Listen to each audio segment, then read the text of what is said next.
जय श्री कृष्ण। मैं प्रियांशी। आज हम 84 वैष्णवों की 8वीं वार्ता का फर्स्ट पार्ट डिस्कस करेंगे, जो कि सेठ पुरुषोत्तम दास काशी जी वाले के बारे में है। ये नित्य लीला में अष्ट सखियों में से इंदुलेखा सखी के स्वरूप हैं। और प्रसंग इस प्रकार है कि पुरुषोत्तम दास जी को श्री दामोदर दास संबलवारे जी का संग मिला था, जब वे उन्हें तांबे का पत्र मिला था और पत्र बांचने के लिए वे काशी में गए थे। उस समय पुरुषोत्तम दास जी को उनका संग प्राप्त हुआ था। और कृष्णदास मेघन जी ने उन्हें बताया था, जब आप श्री काशी में पधारे थे, कि ये वही आचार्य हैं जिन आचार्य ने कृष्ण देव राजा के सामने मायावाद का खंडन किया है। तब पुरुषोत्तम दास जी ने आप श्री के दर्शन किए और बड़ी करुणा से, बड़े ही प्रेम से आप श्री से विनती करी कि मुझे अपने शरण में लीजिए, मेरा घर पावन कीजिए। तो दैन्यता जान के आप श्री ने इन पर करुणा की और आप श्री ने इनके घर में पधारे।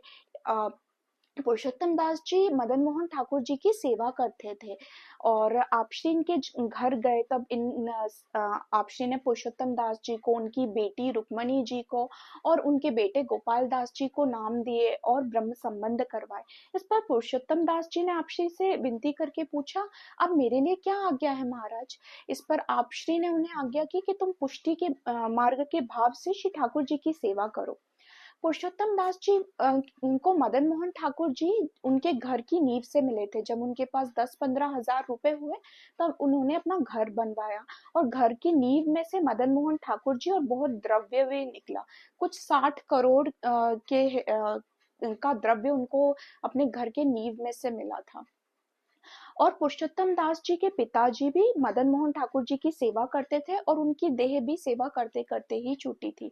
तब आप श्री ने मदन मोहन ठाकुर जी को पंचामृत से स्नान करवाया, उनके घर में पाठ बिठाया और फिर मदन मोहन जी की सेवा पुरुषोत्तम दास जी को दी। पुरुषोत्तम दास जी की बेटी रुक्मणी जी मोदिनी जी का स्वरूप है और उनके बेटे गोपाल दास जी गान कला सखी का स्वरूप है। दोनों ही इंदुलेखा सखी की सखियां हैं नित्य लीला में। आप श्री ये बड़े ही राशि भाव से आप ठाकुर जी की सेवा करते थे और ठाकुर जी के भाव से ज्यादा ये आप श्री के भाव से ठाकुर जी की सेवा करते थे। ये रोज 52 बीड़ा आप श्री ठाकुर जी को भोग में पधराते थे। और नित्य लीला में इंदुलिका सखी जी भी श्री स्वामिनी जी और ठाकुर जी को बीड़े की सेवा आरोगवाती हैं और यही सेवा ये यहाँ पे करते थे।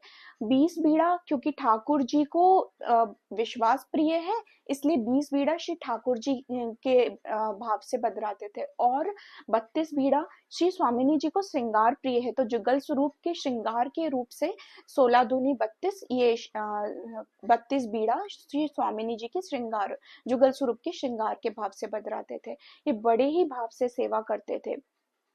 एक बार आप श्री ने इन पर कृपा करके अपने दोनों चरण श्याम वर्ण के दिखाए थे। इसके पीछे का भाव ये था कि निज स्वरूप और स्वामिनी जी का स्वरूप दोनों गौर वर्ण है, तो श्री अंगों को गौर, अपने स्वामिनी जी के भाव से पूरा शरीर गौर वर्ण दिखाया और चरण जो कि श्री ठाकुर जी के श्याम वर्ण है, उस भाव से उन्होंने श्याम चरण वर्ण चरण दिखाए।